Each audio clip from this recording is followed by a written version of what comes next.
Sauvage désigne donc finalement par ce qu'on appelle l'emprunt du français qui utilise un mot latin, c'est-à-dire même le mot sauvage n'est pas français, c'est latin. C'est romain en fait, je veux préciser, c'est romain. Il emprunte un mot qu'il n'a pas dans sa propre culture et sa propre langue, et voilà ce qu'il en dit aujourd'hui par un emprunt linguistique. Une personne, un animal ou une chose qui est peu ou pas accommodée aux mœurs des conquérants ou des dominants. Donc dans ton quartier, quand tu vois celui qui te ressemble, qui est crépus comme toi et foncé comme toi quand tu es sauvage, quoi, tu es son concurrent, son conquérant plutôt, ou son dominant. Donc tu l'as dominé dans ton quartier, tu es là en conquérant. Tu vois, c'est quand même un peu fou. Donc les termes associés maintenant, hein, les termes qui sont associés à ça. Toujours c'est le français. Donc le mot sauvage est romain, mais le français, c'est pas son mot, hein, parce que le français, c'est quand même les descendants des Gaulois. Et les Gaules. Ah oui, bon, oui, les sauvages pour les Romains. Et voilà ce que les sauvages pour les Romains disent aujourd'hui. Ils disent que ça veut dire barbare. Oui, barbare c'est un terme. Ok. Bestial. Brutal. D'accord. Farouche. Gothique. Bon, c'est les Goths, ça c'était les Grecs, plutôt les qui sont devenus les Germains aujourd'hui là. Grossier. D'accord. Cruel. Féroce. Inhumain. Ah, c'est inhumain. Inculte. Impropre, cannibale, marron, nature, violent. Donc en fait ici on est en train de nous faire comprendre que le conquérant n'est pas farouche. C'est pourquoi Christophe Colomb a décimé toute l'Amérique. C'était pas farouche, c'était pas féroce, c'était pas brutal, c'était pas inhumain. C'était conquérant. C'était pas cruel. Faut bien saisir la portée des mots. Je précise, nous sommes des exilés de nos langues. Donc quand on utilise un mot, il faut savoir ce que ce mot veut dire chez celui qui l'a produit. Dans l'histoire, avant de l'utiliser comme un concept, pour rentrer des gens qui ont une autre vision du monde, un autre univers de sens, et les rentrer là-dedans. Et ensuite de faire des thèses et des thèses qui ne produisent rien, et qui ne règlent aucun problème. Sinon la preuve, on l'aurait depuis 60 ans. Donc voilà les antonymes, c'est-à-dire les contraires de ceux qui sont sauvages. Donc ne pas être sauvage, c'est être bon, c'est être civilisé, c'est être délicat, c'est être domestique. Et enfin, excusez-moi, est-ce que ces mots-là sont synonymes, même avec le français actuel? Donc ce sont des termes bateaux, en français. C'est des termes bateaux, ce n'est pas des concepts. Mais vous avez des livres qui s'appellent L'Afrique sauvage, Paul Michel, étudiés pendant des années et des années chez une génération de chercheurs, historiens, anthropologues, sociologues, et même les environnementalistes, qui a été reproduit et diffusé à grande échelle chez un certain nombre de personnes comme vous et moi. Voilà la raison pour laquelle c'est l'éducation par le haut, cette éducation qui nous vient du colon, par lequel quelqu'un comme moi ose me dire à moi, qui suis comme lui, je suis sauvage. On vit dans le même quartier, on mange la même bouffe, on porte les mêmes vêtements, mais il me dit, moi je vis dans le bois. Enfin, il ne sait pas qu'il le dit, parce que véritablement il a un culte. C'est cette culture qu'on essaie de soigner aujourd'hui, c'est une thérapie en fait. On y va. Barbare. Voilà encore un terme que les charbonnés, hein, les kamites, bon, je dirais les charbonnés, c'est plus simple en français, hein, utilisent pour désigner l'autre, qui est semblable à lui en tout point. Mais barbare, ça vient du grec barbaros, hein, qui signifie étranger. Et ce terme est étymologiquement une onomatopée. C'est une onomatopée. Parce que ce terme n'a pas de racine dans l'indo-européen. C'est une onomatopée, barbare. Et même certains travaux philologiques nous font remonter ce terme, non pas dans l'indo-européen, mais dans les langues kamites. Bon, mais ce n'est pas l'objet aujourd'hui, je peux faire la démonstration. C'est pas aujourd'hui que je ferai ça. Donc, ce terme a été repris par les latins. Sachez au passage que les latins n'ont rien inventé. Hein? Ils n'ont rien inventé. Rien du tout. Si on parle de travaux intellectuels et tout le reste. La seule chose que le latin savait faire, c'était la politique. Diplomatie politique. Et la diplomatie, c'est quoi? C'est l'art de dire des choses qui n'engagent que celui qui l'écoute. Diplomatie. L'art de dire des choses qui n'engagent que celui qui l'écoute. Hein? C'est pourquoi au Sénat et tous les espaces politiques romains, j'étais capable de te dire oui devant les gens et après je reviens le couteau te mettre ça. Parce que ça n'engage que celui qui a écouté. C'est que des intrigues de toute l'histoire de Rome. Bien. Donc, pour désigner ce qui n'est pas latin.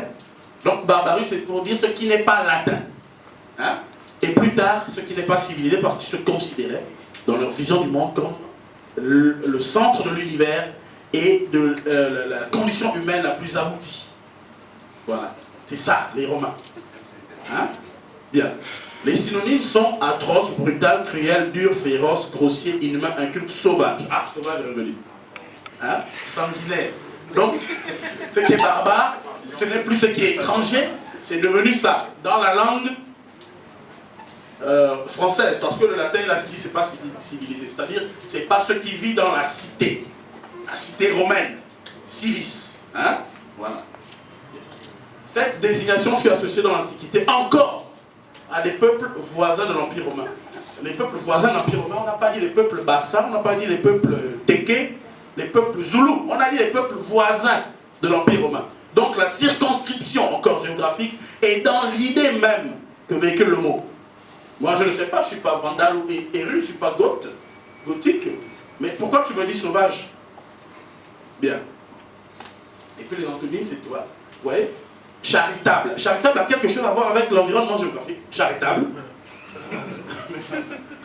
Secourable. Mais quand dans l'armée romaine, les légions romaines, quand ils vont attaquer les autres, est-ce qu'ils ne sont pas secourus? Ils sont secourus, non? Mais ce n'est pas de la brutalité. On peut avoir du secours dans la brutalité. Ça veut dire que c'est des termes qui ne veulent véritablement rien dire dans la désignation d'une identité. Et il n'y a que le nègre qui est capable de dire ça à un autre nègre. Enfin, il pense qu'il ne sait pas. Maintenant, il va savoir. Et on va voir s'il va continuer. Esclave. Le terme esclave vient du latin slavus. Slave. Oh là, c'est beau. Il désigne un peuple d'Europe centrale. Ok. En fait, il paraît que ce sont les nègres qui ont vendu des nègres. Et les nègres ont commencé l'esclavage.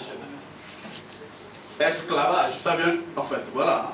Au Moyen-Âge, il faut savoir que le Moyen-Âge est la période la plus obscure et la plus bête et la plus idiote de ce que vous appelez la culture occidentale le connaît. C'est eux-mêmes, ils appellent ça le siècle de l'obscurantisme, ça durait 1500 ans. Ils étaient tous bêtes à cette époque. Hein? Et ils ont déformé un terme grec, sklavon, hein? Pour désigner un peuple, sklavus, en latin. C'est devenu en latin, sklavus. Le C a été ajouté parce que c'était slavus, le peuple. Et sklavus est devenu le terme pour désigner la condition dans laquelle ils mettaient leurs propres frères blancs. Et les premiers esclaves, c'est d'abord les femmes, avec un code précis qui concerne l'esclavage. Donc, sklavus, sklavon, qui désigne les conditions de servilité que les Européens, grecs, latins et affiliés infligeaient au peuple slave. Donc, quand on dit un noir a fait l'esclavage, je me demande à partir de quel référentiel ça se dit. C'est parce que le blanc l'a dit ou parce qu'une tradition africaine l'a dit. On va y revenir. Avance.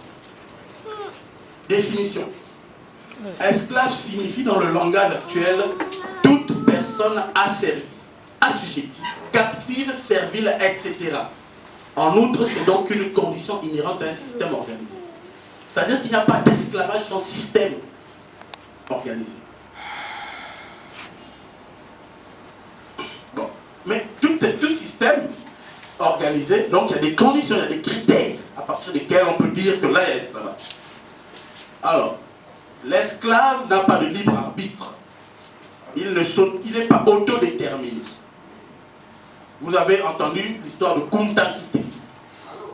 Kunta Kinte, il dit moi je m'appelle Kunta Kinte. Donc il dit je suis autodéterminé. Le maître lui dit non, tu es un esclave, tu t'appelles Toby. Et tous ici nous sommes des Toby. Parce que chacun d'entre nous, quand il se présente, il commence par quoi? Le pronom d'esclave. À partir de maintenant, si vous êtes vous-même, vous enlevez votre nom d'esclave. Vous enlevez votre nom d'esclave. Parce que tout le monde ici est tombé, il refuse de s'appeler Koutakité. Il refuse de s'autodéterminer. Il dit c'est toi qui m'as. Philippe, Jean. Oh non, non, ne m'appelle pas. Moi c'est Charlène, Ashley, et tout le reste. C'est tout ça. Donc, l'esclave n'a pas de libre arbitre. Parce qu'il a même peur de s'autodéterminer. C'est ça, une des conditions. Je m'excuse, dans notre tradition, quand on parle du serviteur, il a son nom. Mon grand-père avait un serviteur qui s'appelait Nzambi. Son nom, c'était ça toute sa vie. Il a déjà son nom, Nzambi. L'esclave n'a pas de nom issu de sa tradition. Bon, Nzambi, qui s'appelait Nzambi, qu'est-ce que tu veux? Après, il y a des gens, on était petits, on ne connaissait rien, on disait Nzambi, petit boy, et là, il bastonnait. Bien. Donc l'esclave ne peut pas taper l'enfant du maître. Impossible, sinon on lui coupe les galères. Je parle sous le contrôle d'un spécialiste sur les questions d'esclavage. L'esclave ne peut pas bénéficier de son labeur. Il travaille. C'est pas pour lui.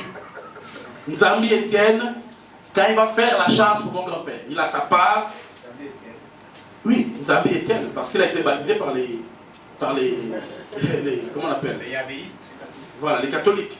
À l'époque, on tapait ton grand-père devant ta grand-mère pour être rentré. Hein? On le tape pour que tu deviennes chrétien. Donc, on n'est pas chrétien parce qu'on a eu la révélation. Donc, quand David fait la chasse, il a sa part. Déjà, il a d'abord sa part qu'il amène chez lui. Ensuite, il l'amène chez son patron. Le patron divise encore et lui donne encore notre part. Parce que David Etienne a travaillé. David Etienne, s'il ne veut pas travailler, il dit à son patron, moi je suis fatigué. Ou bien j'ai le décès là-bas, ou j'ai ma fille qui se marie là-bas. L'esclave, tu ne peux pas faire ça. Tu es la chose de quelqu'un. Tu ne peux pas. Bon, donc, c'est en fait pour que vous, dans vos différentes traditions, si vous avez des esclaves, il faut que les critères soient remplis. Il faut nous dire, il faut nous révéler ça, si ça existe. L'esclave n'a pas de droit commun. Voilà, il n'a pas le droit de grève, il n'a pas le droit d'aller construire sa maison, il veut, il n'a pas le droit d'acquérir un terrain, il n'a même pas le droit de donner son nom à son enfant. Vous avez vu? Koutakité. Est-ce que Koutakité a donné un nom à son enfant? Bon. Bon. L'esclave est un bien meuble. Voilà un bien meuble. Voilà l'esclave. Dites-moi dans votre tradition, à quel homme on fait ça? Voilà l'esclave. Dites-moi dans votre tradition, à quel homme je peux faire ça? Quelle est la tradition qu'il a dit dans nos coutumes millénaires? Même pas au chat. Voilà l'esclave, hein? C'est pas moi qui invente. Tout ce que je dis là, voilà les esclaves. Bien. L'esclave n'a pas de position, même pas ses enfants. Donc c'est le maître qui décide de ce qui est bien ou de ce qui n'est pas bien pour l'esclave. Je me dis, David Etienne, quand il est malade, il dit je ne travaille pas. Même s'il n'est pas malade. Je suis fatigué. Bien, passons. Donc l'environnement de l'esclave. Il n'existe d'esclave que s'il y a une organisation, une structuration sociale et culturelle qui la légitime. Donc ça voudrait dire qu'on a une culture. On a un référentiel qui le dit. Je ne veux pas dire tous les référentiels, je dis vous prenez la Torah, enfin je veux dire le Tanakh.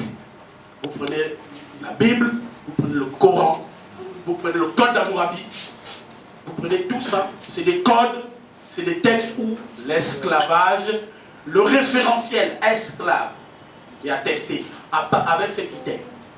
Avec les critères que j'ai dit là. Je dis donnez-moi une seule tradition orale, c'est-à-dire vous me donnez un conte, un mythe, une légende, un chant, un proverbe dans vos langues qui me dit que ces conditions-là sont remplies. Et là, j'arrête. Bon, merci. L'exemple du code noir de Colbert.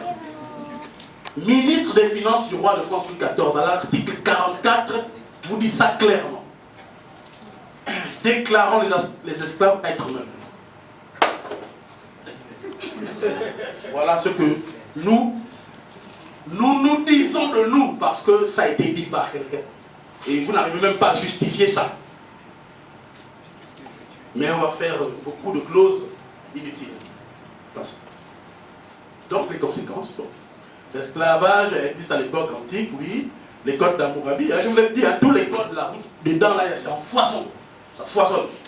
Les critères de propriété, tout ça. On a voulu faire croire que la construction des monuments à Kemet était liée à l'esclavage. On a demandé, produisez un texte. Il n'y a pas un seul texte. Lisez les textes en milieu des terres. Il n'y a pas un seul qui parle de ça. Donnez les terminologies. Il n'y en a pas. Oui, parce que je vous signale qu'il y a des textes égyptiens qui parlent de grève. Il y a des textes égyptiens qui parlent de ce qu'on appelle la gestion des ressources humaines.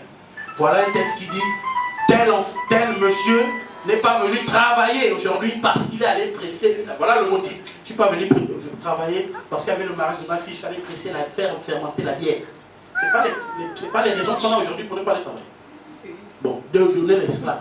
Il faut chercher l'esclave. Comme ça on en finit. Soit on en finit, soit on déconstruit. Si on ne peut pas, on arrête avec les histoires, les malentendus intellectuels et historiques. Ça ne servira à rien de continuer si on ne peut pas déconstruire. Passons. Bien, je vous disais que la thématique de l'esclavage, il y a des codes. Vous voyez ici, elle reproduit, c'est pas moi qui ai fait ça, c'est reproduit une bon, l'allégorie, dans la Bible, je veux dire le Tanakh, la première partie de la Torah, la première partie du Tanakh, vous avez Abraham, le père de tous les... Père de la foi. Les révélés. Père de la foi. Voilà leur père. Vous avez Agar. Non, sa femme Sarah. C'est Sarah. Agar, et voilà, vous avez Agar. Bien. Vous allez remarquer une chose. Je vous ai dit que pour qu'il y ait esclavage, il faut un référentiel. Le texte dit déjà que ce monsieur-là est marié à celle-ci, n'est-ce pas? Ensuite, le même texte dit que celle-ci est l'esclave de celle-là, n'est-ce pas? Première chose. Voilà une femme qui est l'esclave qui n'a pas dit. Je vous dis, c'est bien humble. C'est une chose. Elle prête son esclave à son mari. Ce n'est pas l'esclave de son mari, c'est son esclave. Premier truc. Donc voilà déjà une première justification. Les représentations sont claires. Deuxième élément, esclave, c'est d'abord quelqu'un qui est déshumanisé. Et le premier rite de déshumanisation, c'est le dénuement. Le dénuement, on enlève tout principe de vie sociale. Elle est nue, elle est sur un lit avec son mari, et la femme, l'épouse est habillée. Vous comprenez? C'est pourquoi on a déshabillé tous les esclaves. C'est pas comme ça qu'ils les ont rencontrés. On les a dénudés. On te dénude. On t'enlève ton humanité par le dénuement. Et donc tous les militaires ou les policiers qui arrêtent les gens et qui les déshabillent, ils ne font que reproduire le schéma de leur maître. Parce qu'ils se considèrent comme des esclaves. Mais je vous signale qu'ils n'ont pas commencé avec les nègres pour l'instant. Ils ont commencé avec les blancs. Et plus précisément les femmes blanches. La suite. Et là, je dis, c'est indo-européen et sémite. Là, c'est une fresque musulmane qui s'appelle l'esclave. Vous voyez les messieurs? Ils sont tous habillés. Et les esclaves, qui sont des objets, sont toutes dénudées. C'est ce que vous tous, les petits rappeurs, les petits chanteurs, les petits danseurs de Dombolo et de reste, vous faites dans vos clips. Vous comprenez ça? Vous ne savez pas que vous reproduisez les schémas qui ont été féroces pour votre propre continent. Vous déshabillez les femmes et vous êtes habillés. C'est un code qui veut dire que c'est des choses, c'est des objets. Et toutes les filles qui sont contentes de faire ça, elles se considèrent comme des choses. Ne vous en plaignez pas si vous êtes traités comme telles. Bien, passons. Ça, c'est les Arabes, ce que j'ai montré. C'est les Arabes.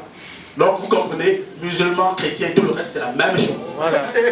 Il n'y a pas de... Bien, nous passons. Coloniser. Alors, le terme tiré du latin colonus, qui veut dire cultiver la terre, dompter la terre. Donc, coloniser de prime abord, ce n'est pas un terme qui est méchant.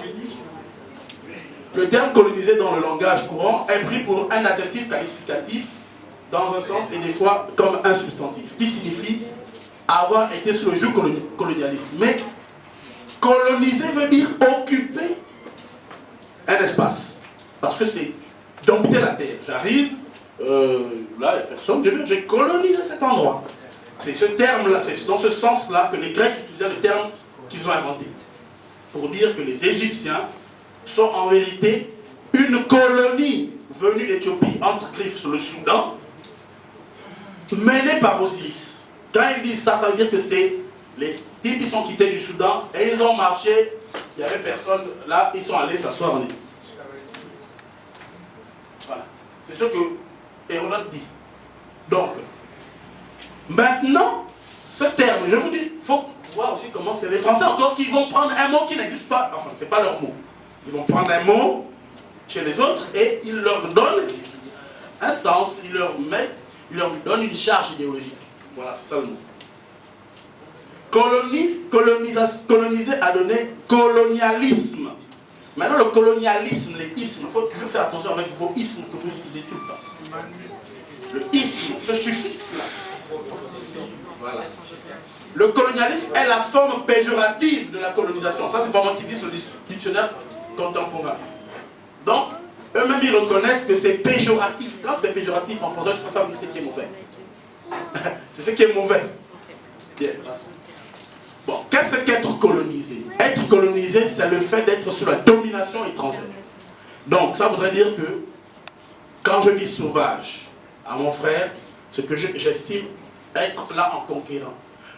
Le colère européen, quand il m'a traité de sauvage, c'est parce qu'il était, voilà la grille de lecture qu'il avait, de l'espace dans lequel il venait. Il est étranger et dominateur, il vient dominer. Aussi bien mentalement, physiquement que culturellement. La raison de notre naufrage et de notre exil, ce n'est pas loin, c'est là. La colonisation est le processus d'expansion et de domination politique, culturelle et économique qui s'appuie sur le colonialisme, qui en est la doctrine de l'idéologie, pratiquée par certains États sur d'autres États, certains peuples sur d'autres peuples, alors obligés d'accepter des liens plus ou moins étroits de dépendance. C'est ça le colonialisme. C'est-à-dire, je viens, je te domine chez toi et je te force d'être lié à moi. Je te casse la gueule. Entre nous, je viens, je te casse la gueule et je te dis, je te force d'être mon ami. Tu es sûr que tu es mon ami? Je suis ton ami. Je te bastonne, toi, ta maison, ta femme, tout le monde, et puis je dis, vous êtes mes amis, devenez mes amis. Je suis sûr que toi, au fond de toi, tu dis non, oui, je suis son ami. Voilà les relations que nous avons, parce que nous sommes des colonisés. Si on accepte le fait que nous sommes colonisés et qu'on doit sortir de ça, là, il y a un changement. Mais si on reste dans les mêmes schémas, bon, voilà. On a des amis qui nous cassent la gueule pour nous imposer leur amitié. Et à chaque fois qu'ils nous cassent la gueule, on devient encore plus amis. Il y a une abnégation de la période. Parce qu'en fait, quand on est colonisé là, on n'existe pas en fait. Voilà. Le terrain est vierge. Tout à fait. Ils font ce qu'ils veulent. Donc nous ne sommes que des objets. Et pour finir, lorsqu'il y a colonisation, avec la doctrine du colonialisme, il y a ce qu'on appelle le centre et la périphérie. C'est pourquoi tous les nègres disent métropole. Tous les nègres. Métropole, c'est le centre de domination coloniale. Et la périphérie, c'est nous tous. Là, les dom-tom, et puis les franco, et tout le reste. Vous allez enrichir. En 2010, il passe à la télé pour dire que l'Afrique a encore enrichi la francophonie. Le pays numéro 1, c'était le Congo RDC. Ouais. Mais ça n'a jamais été. Je vous dis, et je vous le signale, la francophonie, ce n'est pas en RDC qu'on va aller là dire que voilà, vous les Congolais, vous enrichissez le français. On fait toujours en France. C'est toujours en France. Il faut que le président de la France vienne là. Si la francophonie était utile, mais on n'a pas besoin du président de la France. On est francophone, on a encore enrichi le vocabulaire. On fait ça chez nous parce que ça devient notre langue. Non, ce n'est pas notre langue. Le problème, il faut que le président de la France, qui quand il parle en français, parle le français. C'est deux choses différentes, parler en français et parler le français. Donc, maintenant, puisque nous sommes des colonisés fiers de l'être, et surtout en chérissant cet amour de la métropole qui a fait de nous des sauvages, des barbares, des colonisés, et tout ça, on est tellement amoureux de cette métropole que regardez, on n'a même pas honte que tout ça soit dominé par ce si petit machin. Que tout ça soit la propriété de cette si petite chose qu'on ne voit même pas sur la carte du monde. Qui a la taille d'une forêt au Gabon. Que tout ça, c'est pour ceux-là. Et puis, petit machin là, tout ça. Ça ne nous fait pas honte. Ça ne nous pousse pas à nous dire, mais il y a un problème, mon Dieu. C'est quoi? C'est ça. Qui domine tout ça, mon Dieu? Mais si c'est, mais avec mon frère, celui qui me ressemble, hein, celui avec qui je porte des caractéristiques extérieures identiques, s'il faut bander le muscle, je suis très violent, je coupe même la tête. Mais avec ça, dès qu'il arrive là, on enlève même son père, on donne la chaise. Oui, monsieur le Blancier, ou papa, tu es sale. Voilà. C'est pas ça? Bon. Bon, maintenant voilà un blanc qui, dans la colonisation scientifique, parce que vous pensez que c'est le fruit du hasard, ça a été pensé, systématisé, organisé, financé. Ça a été théorisé avant d'agir, on pense. Arthur Bordet dit, le colonisateur doit utiliser au mieux les différentes potentialités des races humaines. Si la tête doit être européenne, il n'a pas dit blanche, parce qu'il n'a pas dit russe, il a dit européenne. Il est précis. Les bras ne peuvent qu'être colorés. Si les peuples rebelles et guerriers doivent être soumis par la force, il faut bien suivre, il a dit peuple, il ne faut pas maltraiter les indigènes, indispensables à la mise en valeur des colonies. Ça veut dire qu'ils sont précis, ils savent exactement ce qu'ils font. On vous bastonne, vous tous, et le seul qui dit non, mais ne me tape plus, je peux t'aider à gérer les choses. L'indigène, donc l'individu, on le prend pour mettre en valeur ce qu'on a. Donc ne vous étonnez pas, on peut se plaindre de tel et comme si tel chef d'État fait comme ça. Oui, ce sont les indigènes utiles à mettre en valeur l'économie. Vous comprenez? Donc, le nègre qui dit qu'un nègre a vendu un nègre, c'est un nègre idiot. Parce qu'il ne sait pas, il ne connaît pas l'histoire, il n'a pas de lecture sur ce qu'on appelle le principe de causalité historique. Alors, quelques citations célèbres pour ceux qu'on adulte et qu'on pose comme les maîtres à penser de nous, autres pauvres colonisés. Donc, Voltaire, lui, il n'a pas voulu aller dans les détails hier, donc là on va aller, quelques citations. La race des nègres est une espèce d'homme différente de la nôtre. On peut dire que si leur intelligence n'est pas d'une autre espèce que notre entendement, elle est très inférieure. Ils ne sont pas capables d'une grande attention, ils combinent peu et ne paraissent faits ni pour les avantages ni pour les abus de notre philosophie. Ils sont originaires de cette partie de l'Afrique comme les éléphants et les singes. Ils se croient nés en Guinée pour être vendus aux Blancs et les servir. Voltaire. Le plus vendu et le plus lu et le plus connu des auteurs français dans toute l'Afrique francophone. Et là, c'est même rien, ce que je dis là, parce qu'il a un autre truc là, mais vraiment. Il y a 8 volumes sur ce sujet. On a 8, la moitié est consacrée au nègre. Donc, l'autre c'est Montesquieu, qu'on veut toujours excuser, parce que lui il ne s'est pas excusé, il n'a rien dit. Il a dit, on ne peut pas se mettre dans l'idée que Dieu, qui est un être sage, ait mis une âme, surtout une âme bonne, dans un corps tout noir. Il est impossible que nous supposions que ces gens-là soient des hommes. Je voudrais parler de la déshumanisation. On commencera à croire que nous ne sommes pas nous-mêmes chrétiens. Christianisme, esclavage, déshumanisation d'une partie de l'humanité sont intimement liés parce que on a vu avec Agar, Sarah et Abraham qui a le ferment de ce qui deviendra plus tard la justification de l'esclavage et de la traite négrière. Il y a l'idéologie, la superstructure idéologique qui est déjà préparée pour ça. Donc le reste n'est que tout est justifié. Condamner un État qui pratique l'esclavage, ça fait bon. Lui, ici c'est catholique. Là c'est le père français du protestantisme, Bossuet.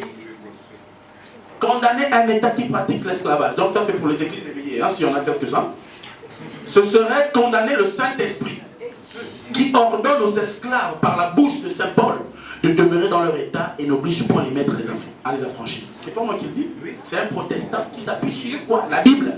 Il ne s'appuie pas sur autre chose, hein. C'est son patrimoine. Voilà, Saint Paul, au passage, Saint Paul, c'est le type qui allait à Damas sur un cheval, qui n'a jamais vu Jésus, mais qui est tombé du cheval et il a dit, j'ai vu une lumière qui m'a dit que Jésus a dit ça. Et tout le monde y croit. Bon, c'est juste passable. Hein? Bon. Moi, quand je vais aller à Libreville en voiture, je trouve un arbre qui me dit de faire comme ça, je vais vous dire, je suis fou. Vous croyez à des fous qu'il y a longtemps, mais vous n'allez pas croire à un fou qui vous dit ça aujourd'hui, qui est contemporain. Bref. La plus stupide et la plus perverse, la plus sanglante des races humaines. Aucun progrès, aucune invention, aucun désir de savoir, aucune pitié, aucun sentiment. La couleur noire, la couleur des ténèbres est vraiment le signe de leur dépravation. Michel, c'est la vie des nègres en Afrique. Lui, il a plein de photos. Lui, c'est le spécialiste des images. Vous allez voir, ce qu'il dit là, c'est effrité comme un château de cartes. Je pense que depuis hier, hein, il y a beaucoup de lieux communs qui ne font que tomber là. Bon. Lorsque les nègres sont échauffés, ils dégagent de leur peau une exudation huileuse et noirâtre qui tache le linge et répand une odeur désagréable. C'est le grand dictionnaire universel du 19e siècle, au chapitre nègre. Quand tu arrives dans le dictionnaire, tu mets nègre, c'est ça. Alors, quand tu lis ça, tu as envie d'être nègre. Entre nous, est-ce que tu as envie d'être nègre quand tu as lu ça? Non. Tu as envie de faire encore l'écriture? Non. D'accord. En Afrique, les filles foisonnent, mais elles sont toutes aussi malfaisantes et pourries que le liquide fangeux des puits sahariens, qui de mon passant. Pour la petite histoire, hein, il est mort de syphilis, hein, ce monsieur. La syphilis, ça vient de chez eux. Il a dit, on est sales, puantes, nos femmes. Mais il meurt de ça. Entre nous, la syphilis, c'est pas la propreté. Hein. Bien. Donc, voilà encore quelques images qui nous montrent c'est quoi le nègre. La nature humaine a son stade le plus grossier sans comparaison pour celle de caractère du chien. Voilà. Moi, le noir, la nature humaine a son stade le plus grossier, sans comparaison possible avec le noble caractère du chien. Voilà. Donc, ici, vous avez quelques images intéressantes. Hein? C'est très intéressant ces images. Parce que là, vous avez un type qui se dit scientifique, on parlait de science et tout le reste, ça discute beaucoup sur la... Voilà. Bon, là, il a fait ce qu'on appelle les mensurations crâniennes. Il s'appelle De Broca. Hein? C'est De Broca. Et lui dit, De Broca dit que la mensuration des crânes nous permet d'évaluer si tel type d'homme, tel homme, telle race est proche de l'homme, parce que pour l'homme, c'est l'européen, il faut savoir ça. Ou s'il est plus proche du singe. C'est Broca. Et là, il fait, à partir de ces mensurations, il fait un arbre. Il dit, le chaînon manquant entre le chien, les grands singes et le blanc, c'est le nègre. Donc vous avez tous les grands singes à côté, et puis le nègre, c'est ce chaînon manquant là. Ce qui a été repris par les Brûle. Hein? C'est De Broca. Par la mensuration crânienne. Hein? Et comme c'était une idée qui a été enseignée dans les grandes universités, c'est-à-dire au niveau de l'élite, ce que l'élite fait, toute la base veut reproduire, non? Est-ce que tout le monde ici ne veut pas avoir une belle maison avec une piscine et une voiture? Est-ce que tout le monde ne veut pas ça? Tout le monde veut ça parce que l'élite là. Si l'élite ici marchait, plutôt vivait dans des cases, des huttes, tout le monde verrait que c'est ça qu'il faut faire. Il faut arrêter de se mentir. Donc quand l'élite est abrutie, il ne faut pas vous étonner que la base soit aussi abrutie. Bien. Donc cette élite qui a enseigné à des générations que le chaînon manquant, regardez même que les crânes sont exagérés, a fait des expositions. Ça là c'était le sensationnel. Hein. On va dire, en fait l'exposition consistait à montrer que ce singe est aussi intelligent que cet homme. Hein. Et ces expositions se faisaient, c'était Vincennes, et puis il y avait un autre truc là. Parce que le zoo de Vincennes, c'était pas un zoo animal au départ. Hein, on exposait des humains, d'abord des noirs, et ensuite ils ont essayé de prendre quelques asiatiques. Donc on exposait des spécimens, voilà le terme, des spécimens. Des spécimens.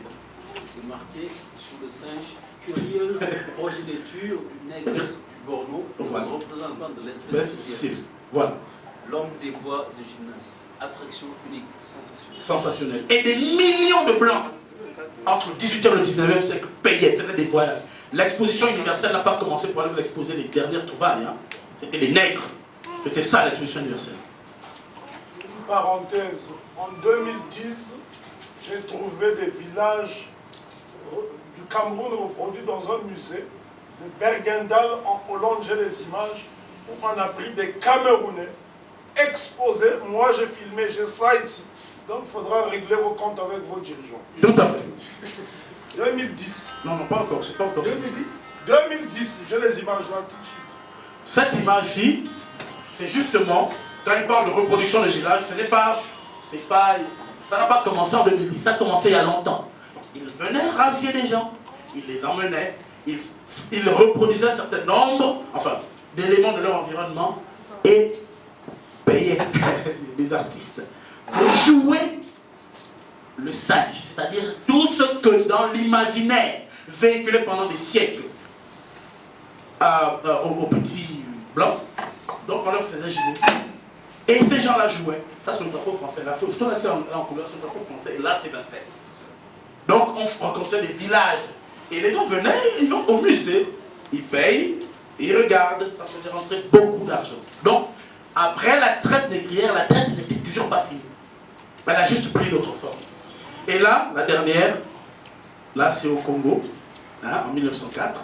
Voilà que nos grands... Ah, là, c'est Cecil Rhodes, hein, le Cecil Rhodes, qui se pose en conquérant d'un continent. D'où toute cette partie-là fut appelée Rhodésie.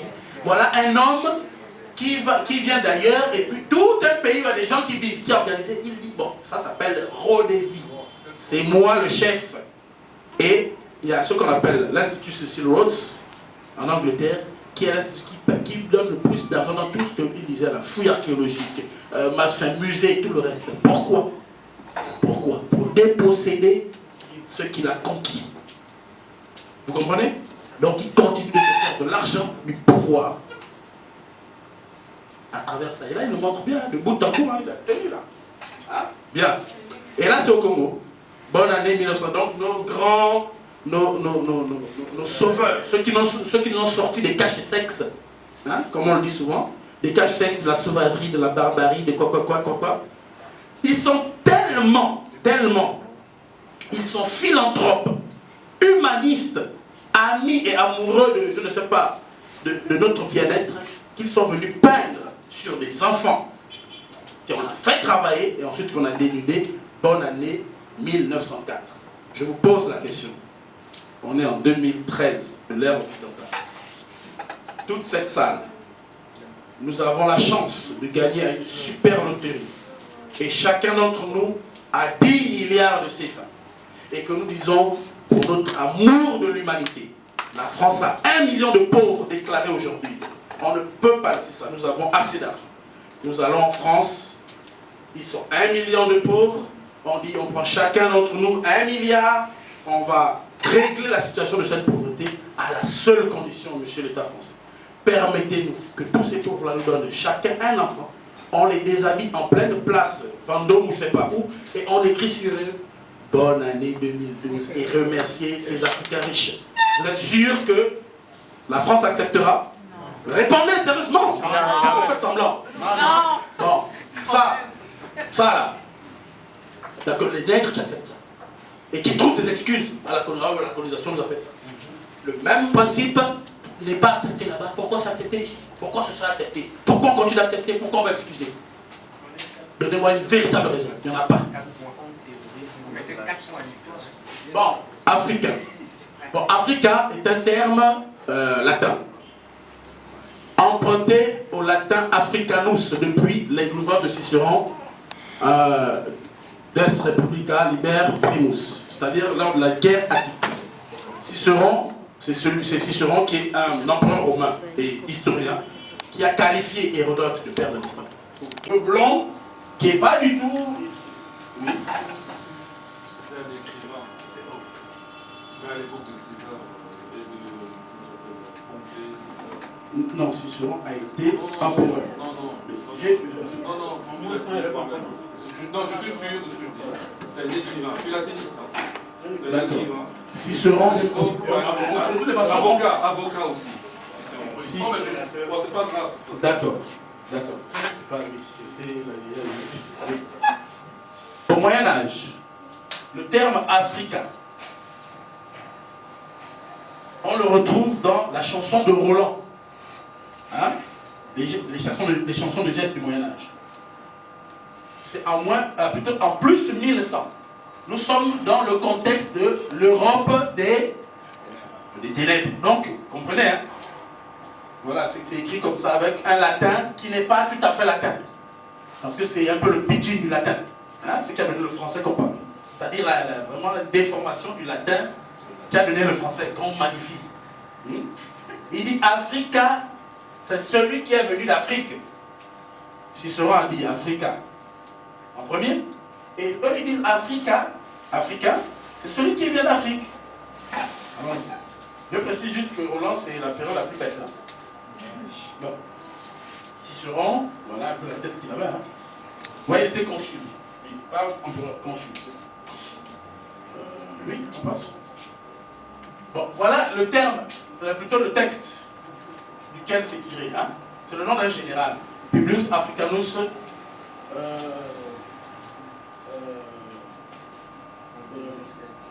Voilà, Publius Africanus. C'est le nom du général romain qui était en poste à Carthage lors des guerres puniques. C'est ça, c'est le nom de ce monsieur. C'est un homme. C'est le nom d'un homme. Et on est fier de porter ça. C'est le nom d'un blanc qui se bat contre des Kamites pour prendre le pays. Parce qu'il avait peur que ces Kamites-là détruisent Rome. C'est le nom de ce type-là. Allons-y. Africa. Continuons. Bon, au Vatican, là c'est sur la secrétariat du Vatican, un peu comme le ministre, primature, il y a un long couloir, et ils ont ce qu'on appelle la loggia de la cosmographie qui présente le premier planisphère, hein, donc toutes les cartes comprises, c'est-à-dire. Et vous voyez là c'est Carthage, c'est Tunisie, hein, là. Africa, c'est là. C'est pas le continent, c'est Carthage. C'est-à-dire le nom de ce général est devenu le nom de ce lieu-là. Par principe de colonialisme. Vous comprenez? Bien, on a vu c'est quoi le colonialisme. Et puis maintenant, il y a des auteurs qui essaient de faire des recherches étymologiques. Et là, les Arabes disent Ifriqiya, qui désignerait l'actuelle Tunisie. C'est toujours pas moi qui dis. Bon, Isidore de Séville tirait ce nom de Africa ensoleillé. Bon, c'est toujours pas nous. Léon l'Africain évoquait un mot grec fictif. Afriqué, sans foi. Je veux attirer votre attention sur une chose, c'est-à-dire que on est tout simplement d'accord sur l'étymologie. C'est pas clair. Vous allez construire votre identité sur quelque chose qui n'est pas clair à la base. C'est quand même étrange. Selon d'autres chercheurs, le mot Afrique proviendrait de la tribu de Banu Ifren, c'est-à-dire les Amazighs.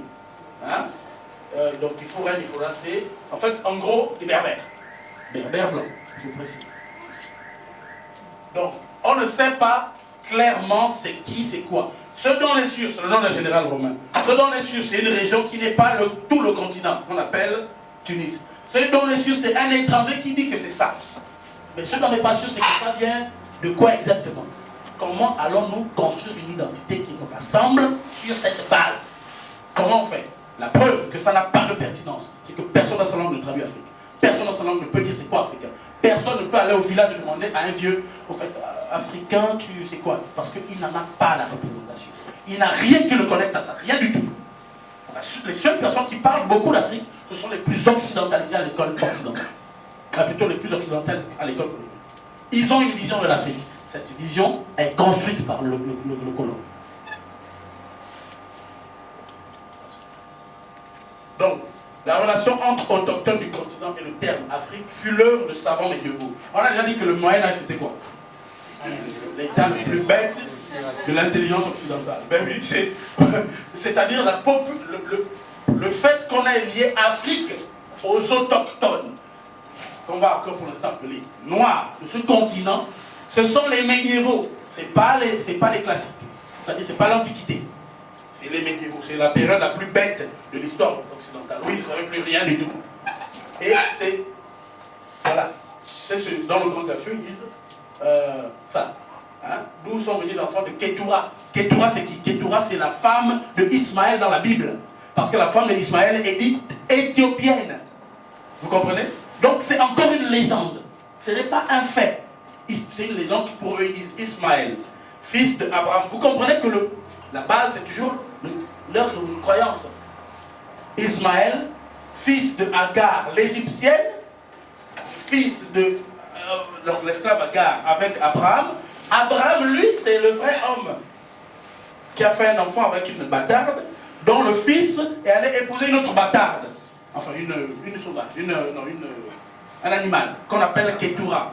Donc, Africa, ce sont les enfants qui viennent de Ketura. Pour eux, Ketura, c'est ce que les Grecs appelaient Aethiopiae. Vous comprenez? Donc, ça devient ça l'Africa. C'est toujours pas un Alpoula, un Poula qui l'a dit, un Wolof ou un Zoulou qui a dit que ça c'est Africa. C'est encore un étranger. Et là, dans la période la plus idiote de son propre cheminement, de sa propre histoire intellectuelle. Donc allons-y, continuons. Donc Africa, finalement, c'est le pays des Berbères, puisque les cartes le montrent. L'histoire, avec celui qui le fait émerger dans l'histoire universelle, le dit. Donc Africa est donc d'origine alloctone, c'est pas autochtone. Et ne désigne pas des populations, et désigne plutôt des populations alloctones. Elle ne désigne pas des Kamites, elle désigne un blanc, dès le départ. Des populations blanches venues tardivement s'installer sur les côtes du nord-ouest du continent aux environs du 2e millénaire, c'est-à-dire l'époque mycénienne. Alors, Hérodote, qui a été qualifié de père de l'histoire par celui qui a introduit le terme Africa, dit que on les appelle les Maxis, c'est-à-dire les Berbères, car ils prétendent descendre des Troyens. Et on va le voir. Donc déjà, à l'époque de Saouri, ça c'est l'époque de Saouri, hein, on reconnaît ce qu'on appelle les Témérous, c'est-à-dire les étrangers habitant à l'ouest du delta, comme étant des locolaires. Ce n'est pas les Kamites. Et ils sont reconnaissables non seulement dans la graphie par un signe que là, ils ont sur le côté. Parce qu'ils se baladaient avec des bâtons, des petits bâtons, des boomerangs dans le sable. Hein? C'est pas une désignation par la couleur de la peau. C'est par les habitudes, ce qu'on appelle la psychologie sociale. C'est comme ça que l'on a toujours classé les populations. Pas par une hiérarchisation des races. Donc le racisme ne peut pas être kamite. Impossible. Et là, non, et là, c'est sous Ramsès, plutôt sous Séti Ier. Toujours les locodères. Voilà. Et Champollion fait vraiment, il dépeint ça, mais c'est grave. Même lui-même, il a honte, il le dit. Hein?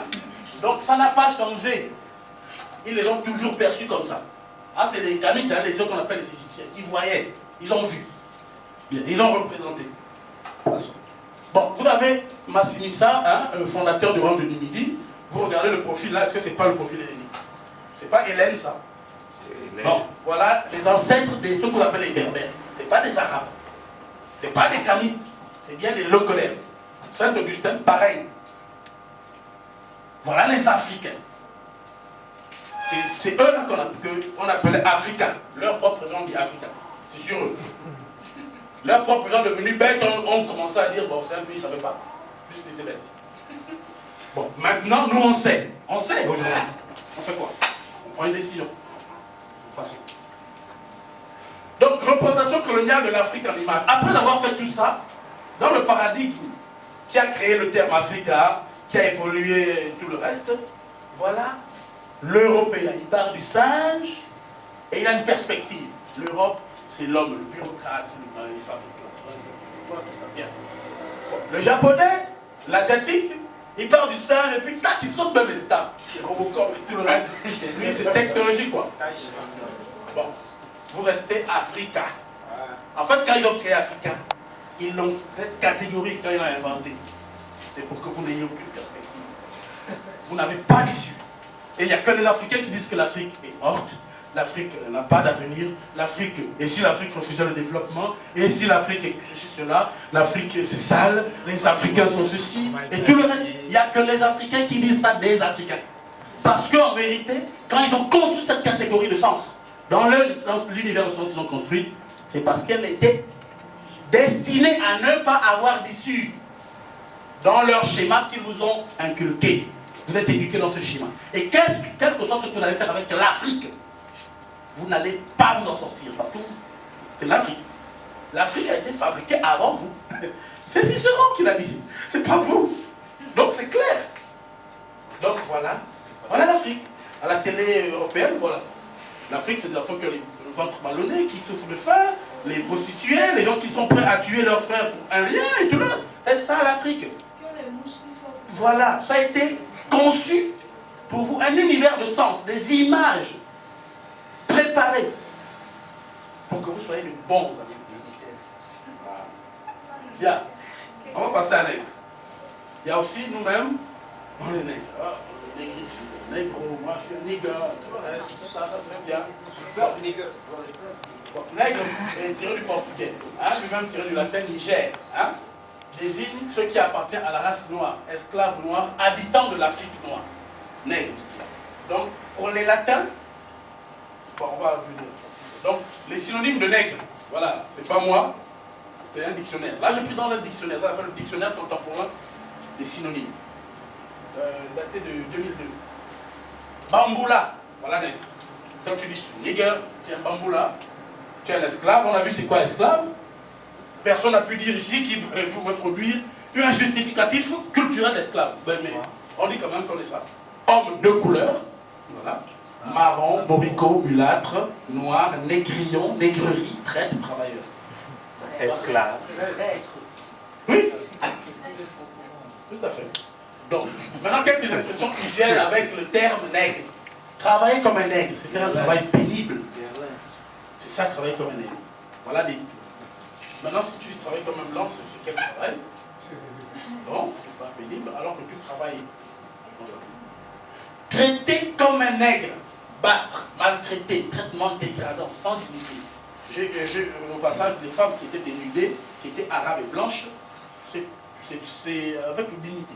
C'est-à-dire que quand c'est un blanc qui fait, c'est avec une dignité. Je te tue avec douceur, je te bombarde avec des vraiment. Toi, quand tu fais, c'est terroriste, c'est voilà. Hein? Je te tue avec modestie. Je te tue modestement. Frappe chirurgicale, dégâts collatéraux. Voilà. C'est très poli. Bon, maintenant, un plan de nègre. Pour ceux qui continuent d'être nègres, un plan de nègre, c'est un plan saugrenu. C'est une idée qui ne se réalise pas. Quand vous voulez toujours continuer d'être des nègres. Non. On est sérieux là, répondez. Non. Ok. Bien. Après nègre, il y a noir. Noir est tiré d'un autre terme français nègre. Noir, c'est nègre. Hein? Lui-même issu du latin Niger. Donc, noir vient de Niger, qui a donné Niger. Hein? En latin, ça s'est décliné en négra féminin et en neutre négro. Ceci a donné notamment dans les langues latines les variantes suivantes. Nero en italien, negro en espagnol, mais noir en français selon la loi de correspondance phonétique qui fait que devant les termes en IG, ça devient OI. Hein? Donc l'Iger, un fleuve d'Europe, est devenu le Loire en France. La Loire plutôt. Je m'en fous. Hein? Non, ça existe aussi le Loire. C'est une rivière. Non, ça existe aussi. Oui, je sais que ça. Mais vraiment, c'est quoi? Moi, c'est pas ça qui m'intéresse. Ce qui m'intéresse, c'est la règle de correspondance phonétique qu'il faut qu'on comprenne. Niger est devenu noir, Niger a donné Loire. C'est bon? C'est compris, non? Donc, noir, c'est Niger, c'est nègre. Il n'y a pas donc nègre, c'est bon, noir, c'est pas bon, noir, c'est bon, nègre, c'est pas bon. Ça, c'est une fausse discussion. C'est la même chose. Bien. Maintenant, d'où vient le mot Niger? C'est qui, de toute façon? Le nouveau dictionnaire contemporain, celui où je ferai toutes les définitions, là, dit noir de la couleur la plus obscure. C'est ça, noir. Noir de la couleur la plus obscure. Donc, on aimerait vraiment être ça. Et les synonymes. Vous êtes impur. Vous êtes noir, non? Vous êtes noir, oui ou non? Oui. Enfin, il faut savoir. Vous êtes noir? Non. Je suis en train de vous demander, est-ce que vous n'êtes pas noir? Oh, on n'est pas noir. Qui sont noirs? Qui est noir? Les chrétiens. Tu es impur, tu es sale, tu es mal, tu es mauvaise, tu es maculé, c'est-à-dire sale, sinistre, souillé. Tu es le malheur, tu es l'herbe, esclave, africaine, sombre, nègre. Tu es ça. Si je te dis ça tout à l'heure dehors, tu me gifles pas? Tu acceptes ta condition? Bon, il faut arrêter. Bien. L'étymologie de noir, c'est quoi? L'étymologie du terme noir est à voir dans le terme nègre, évidemment. Lui-même qui vient du latin Niger. Et qui a dit Niger pour la première fois dans l'histoire du monde? C'est Pline l'Ancien. Dans son livre Histoire naturelle, le livre 4. C'est le nom, il dit, c'est le nom d'un fleuve de Kemet, dans les seuls plutôt. Pline l'Ancien dit que Nigris, il dit le terme Nigris, pour désigner le fleuve qui se trouve en dessous du Sahara. Et il dit en ces termes, en ces mots, le fleuve Nigris sépare l'Afrique de l'Éthiopie. Je veux dire que l'Afrique c'était qui? Bon, et il dit le fleuve Nigris sépare l'Afrique de l'Éthiopie. Ça veut dire que l'Éthiopie c'est qui? Bien. Les Grecs ont dit Éthiopie, tout le continent, sauf ceux qui s'appelaient la Libye. Ça, c'est les Grecs qui disaient la Libye. Hein? Maintenant, les Latins ont dit la Libye, là, s'appelle Africa. Parce que c'est les Blancs. Vous comprenez? Moi, je ne suis pas africain. Du tout. Je ne suis pas un fleuve. Mon identité, ce n'est pas un fleuve qui me le donne. Ça n'a aucune résonance dans nos traditions. Origine endogène du terme Niger. Donc Nigris c'est une déformation latine des termes endogènes qui désignent le fleuve. Il dit bien, j'ai désigné, dans le livre il dit, j'ai désigné le pays à partir du nom que les autochtones donnent au fleuve. Le fleuve s'appelle Nigris, j'appelle le pays Nigrissi. Vous comprenez? Et donc il dit, c'est lui qui a dit, pour expliquer à ces gens, c'est quoi? Il a dit, les autochtones appellent le fleuve. Aucun autochtone ne s'est désigné comme ça. Donc, le terme générique, c'est Njero, qui est la contraction de l'expression tamashek à l'origine, Galinjero, qui signifie le fleuve parmi les fleuves. Le fleuve. La variante, Tassawak dit Nger. Les Mandika disent Joliba. Et les Songhai disent Isabé, pour désigner le fleuve. Mais on va voir que ce terme générique, Nger, qui a donné Njero, en fait, c'est un terme qu'on trouve en Médounéter texto, c'est-à-dire en langue pharaonique. C'est Iteru. Iteru qui est le terme générique pour désigner le fleuve en Médounéter. Ça veut dire le grand cours d'eau. Iteru. Et on va voir comment ça se décline dans toutes les langues du Kemet. Vous avez en Médounéter Iteru, ça veut dire fleuve, grande étendue d'eau. Vous avez en Bassa au Cameroun Iterre. C'est pas ça? Oui. Iterre et Iteru. Je ne suis pas là pour faire des analyses linguistiques. Vous avez en Tamashek, Ngerin. Vous avez en Tassawak, Nger. Vous avez en Boum, toujours au Cameroun, Djerem. Hein? Vous avez en Mandika, Joliba. C'est une forme qu'on peut expliquer avec le Médounéter. Pourquoi on dit Joliba? Vous avez en Kotoko Mousgoun, là, toujours disons, Chari, pour dire le fleuve, Chari. Sauf que vous avez en Bobangui qui a donné Lingala, vous avez le même terme, Chari, Chari. Vous avez en Gissir, la langue que je parle, Tsari, pour dire le cours, une source de cours d'eau. Vous avez Terre, pour dire puiser l'eau dans un cours. Vous avez en Teke, Terre, pour dire puiser l'eau. En Teke, Gabon, Congo, vous avez Nzali. Nzali, c'est Tsari, c'est Tchari. Je vous fais tout de suite l'analyse linguistique pour faire les correspondances phonétiques. Je vous démontre que c'est la même chose. En Kikongo Teke, Nzali est devenu Nzari, qui a donné par déformation des Portugais Zahir. Et vous avez Nzali. En Kikongo. En Pounou du Gabon, vous avez Niali. Vous avez Iteru qui a donné tout ça. Tout ça veut dire le cours d'eau. Iteru a donné Djerem, Djero. Déformation de Ngirin, ça a donné Nigris par métathèse. Et Nigris a donné Niger. Niger a donné nègre. Nègre a donné noir. Je ne suis pas un cours d'eau. Je ne suis pas noir. Parce qu'aucune de nos traditions atteste ça. Vous comprenez ce que je dis? Est-ce que vous comprenez ça? Personne chez nous ne dit que mon identité c'est l'eau. Ou c'est semblable à l'eau. Pas du tout. Je ne parle pas de totémisme. Je parle d'identité. Bien. C'est devenu donc le mot noir pour dire ce qui est sombre par déformation et par ignorance. Les blancs ils sont ignorants. C'est pas pour eux. Ils ont emprunté un terme, ils l'ont malaxé, ils l'ont donné une charge. Et ils vous la remettent et vous la buvez. Vous faites la négritude qui n'aboutit à rien. Et la supra-négritude qui est encore une autre bêtise. Oui. Donc, sommes-nous des Bantous? Sommes-nous des Bantous? Non, on a peur. Bon, le terme en question. Le terme Bantou désigne une famille de langues apparentées qui va du sud du Soudan en Afrique du Sud. Ce terme a été introduit dans le langage moderne par le linguiste. Bon, il n'est pas linguiste en fait, il est philologue. Plus précisément, ce n'est pas un linguiste. C'est un amoureux des écritures anciennes. Il connaît donc la langue, la linguistique, il ne connaît pas. Il s'appelle Wilhelm Blick. Voilà un étranger, un Autrichien allemand qui vient chez nous. Non, il est néerlandais, Blick.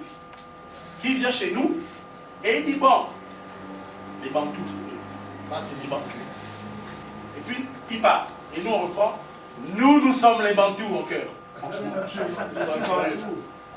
Popularisé par l'américain Greenberg, un linguiste aussi. Donc, là c'est Bantou. Bon, allons, passons. Là c'est l'historique. Maintenant, l'étymologie de Bantou. Parce que quand on parle des terminologies identitaires, si on ne sait pas qui on est, on ne sait pas où on va ensemble. Hein? Toutes les communications ne font que nous converger vers un seul point. Bantou. Il faut savoir que la racine c'est tout. Et Ba c'est un préfixe de classe qui a plusieurs fonctions, on ne va pas rentrer dans les détails. C'est le pluriel de Muntu. Hein? Muntu est le terme générique qui signifie tête. Je dis le terme générique qui signifie tête. Tête, c'est une tout. Quelles que soient les variantes, que tu dises Nlo, Nto, Rou, Nlo, c'est tout. Le terme générique du Soudan en Afrique du Sud, c'est une tout. Le terme générique veut dire la tête. Vous comprenez? Hein? Quelles que soient les formes. Donc vous avez Moto, Moro. Vous voyez bien que vous avez que des préfixes et puis vous avez les correspondances. Dans nos langues, R, L et T sont interchangeables. Tous les jours. On ne va pas faire tout ça. Donc étymologiquement, Muntu signifie ce qui est dressé. Ce qui est haut. Debout à partir de la tête parce qu'on retrouve ça dans le menu de terre. Ce n'est pas l'objet de ma communication aujourd'hui. Celui qui doute, on fait la démonstration. Donc, à partir de son étymologie, le terme finit par désigner l'espèce humaine qui est debout et dressée en commençant par la tête. On a beaucoup d'exemples, même dans le menu, sur la désignation des êtres humains. Beaucoup, comme ça. Donc, Bantou, ça là, c'est ce qu'on appelle une homorgamique qui est là par nasalisation pour des raisons précises dans le langue. Parce que tout le monde n'a pas ça. Je t'arrête une seconde. Oui. Je ne veux pas être mal poli. Oui. Est-ce que je peux? Oui. Ok. Bon, la tête en bas, ça, c'est mot pluriel, mi-mot, ce qui signifie que la racine, c'est mot. Je prends le bazar. Tu as dit, je ne sais pas où sur la culture. Oui. Entre-temps, tu passes par le Cameroun. Autre chose, en médo les terres, Oui. je connais deux mots. Il y a le visage, hair, et il y a tête, pour la tête. Il y a aussi hat. Ok. Bon, en fait, non mais fais-moi le lien avec ton... non mais je dis c'est trop long parce que je fais ça dans un livre. Je ne peux pas faire ça. C'est trop long. C'est trop long. Je ne peux pas faire ça. Est-ce qu'on ne peut pas attendre les questions? On ne peut pas attendre les questions, je finis. Je franchis ça. En beau, on dit une lo, ou bien une doux. Là, on peut dire le T, le D, c'est la même chose. Une lo, comme tu as dit là. En bas, en médou, le T, on dit en ro. On ne dit hair, mais on dit ro. C'est pour ça qu'on dit ro, on dit celui qui est en ro. En médou les terres, il y a tête et il y a tête. Non, attends. Je dis, comme le bassin au Cameroun, comme le bassin au Cameroun, on dit lo. On va aller dans les échanges plus tard. Je vais sur le mot. Attends, c'est un point technique. Je vais sur le mot. Je comprends ce que tu veux dire. On est dans le même environnement géographique, mais j'aimerais que tu me fasses le lien entre la racine mot et le tout. J'explique les deux formes. Chez moi, on dit. Est-ce qu'on peut pas attendre on dit sur le lo, on a les deux formes. C'est encore long, finissons. Sur le tout. Non. Je dis non. J'ai donné plusieurs formes. C'est deux formes, c'est pas une forme. Professeur, N'écris pas une seule forme. les échanges vont être fructueux même dehors, laissons juste Pas de souci. le docteur Je Philippe. dis ce que je dis, je démontre. J'ai dit, Vas-y. on va démontrer plus tard. Bantou, par phénomène homorgamique propre à nos langues, c'est-à-dire l'agglutination, ça donnait les êtres humains. Ça là, ça s'explique. On démontre que ça place là. en analyse phonologique, dans le système de phonologie des langues dites bantou. Ça s'explique et son origine depuis les milieux de terre. Ça s'explique, sa place. Sa place aussi. Muntu, pareil. Muntu, c'est l'être humain. Bantu, c'est l'humanité. Donc, entre nous, qui n'est pas bantou? Mais tout le monde est pas. Bon, donc, pourquoi un peuple va dire je suis bantou et les autres c'est quoi? C'est des limaces? C'est de la bêtise. Par extension sémantique, bantou désigne l'ensemble de l'espèce humaine. Et je dis, personne là dans sa langue ne peut dire je suis bantou en langue et ça signifie quelque chose. Il va faire deux fautes. Je défie quiconque de le faire. Dites en langue que je suis bantou. Dites ça en langue. Dites en langue que je suis bantou. Alors, vous faites deux fautes. Donc il faut arrêter. Ça ne se dit pas là que je suis pas. Kamit. Non, on va avec Kamit. On va voir ce que c'est. Donc Kamit, ça vient d'où? C'est clair que Kamit, c'est une métalangue. C'est une métalangue. C'est-à-dire, c'est pas une langue. Nos ancêtres n'ont pas dit Kamit.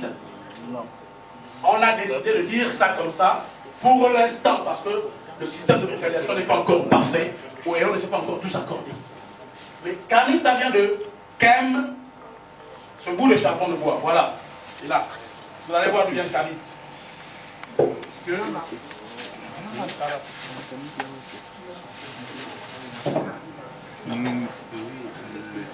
Voilà d'où vient Kem.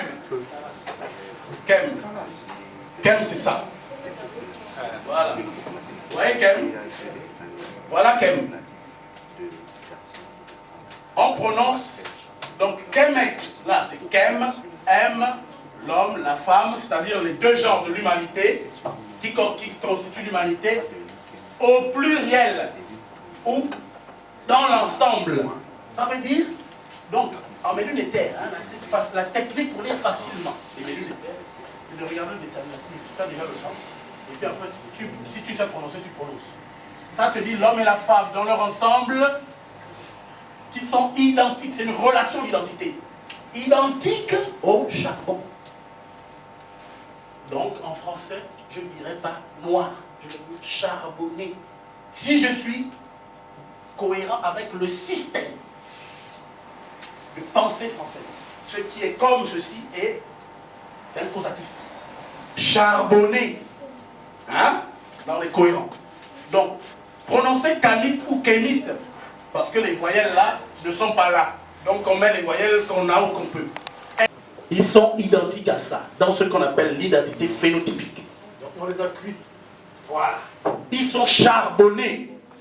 Ils disent ça eux-mêmes. La plus ancienne attestation sur notre continent d'un peuple, de la trace du comment le peuple se désigne.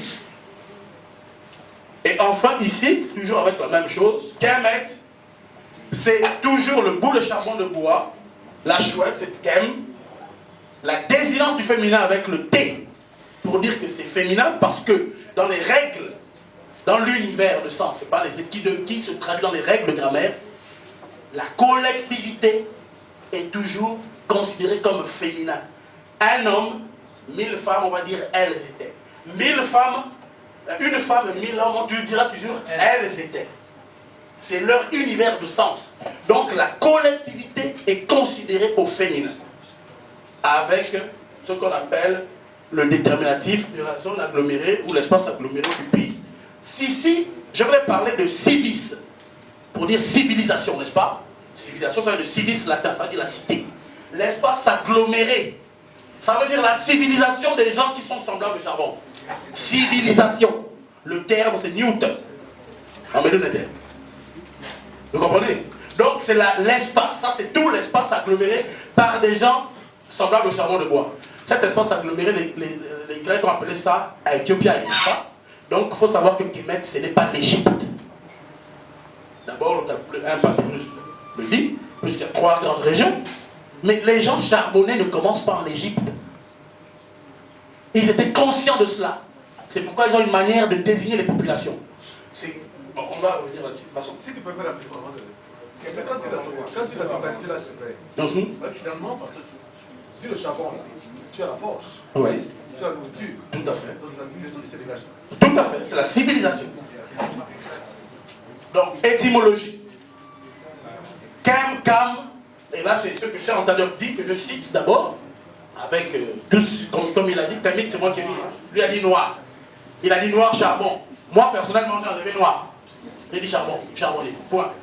Le terme Kamit est un ethnique. Étymologiquement, il signifie noir, charbonné, ébène, chaleur. Citation par Barry, à la page de 54 à 55. Donc, c'est-à-dire le mythe Kamit. Antériorité plutôt, dans la théorie kamite. Donc, on a donc en égyptien ancien les termes suivants. Là, ça c'est l'obélisque de Paris, là. Et là, c'est dans le Ipetsut, au Ramesson. Karnak, Ipetsut plutôt. Donc, là on a Kem, charbon. J'ai mis en parenthèse noir pour que tout le monde voie.